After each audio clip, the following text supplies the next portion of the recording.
Marié, comment ça se passe? Est-ce que mon père a quand même la tutelle? Il peut quand même se charger du mariage?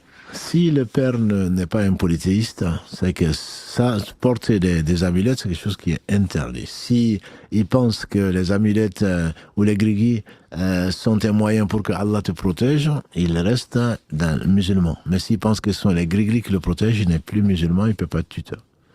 On va pas certainement pas avoir ça, mais le minimum c'est que s'il lit le Coran, etc., que tu le considères comme musulman. Mais si vraiment tu as l'occasion de discuter avec lui et qu'il te dit ça, c'est plutôt prendre de ta famille quelqu'un.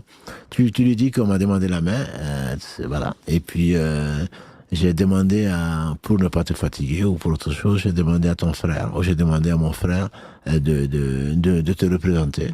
Il est d'accord, il est d'accord. S'il n'est pas d'accord, tu le fais venir en tant que tuteur, mais tu demandes à ton frère ou quelqu'un qui, en tout cas, est dans le bon dogme, sur la bonne route, sur la voie droite d'Allah subhanahu wa ta'ala, d'être ton tuteur. Et tu expliqueras à ton futur mari, Inch'Allah, de demander, si c'est un imam qui va le faire, le mari va demander, ton futur mari va demander ta main à cet homme, mais en même temps, il va demander soit à l'imam qui est ton tuteur, si tu n'as pas de frères ou d'autres qui sont sur le droit chemin, ou à la personne qui est sur le droit chemin, l'imam va quand même lui demander.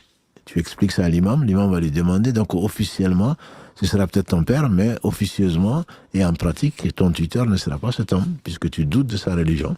Et ce sera donc soit ton frère, soit ton oncle, soit l'imam lui-même. Ça, tu peux lui expliquer clairement. Il faudrait que l'imam en prenne conscience et prenne ses responsabilités.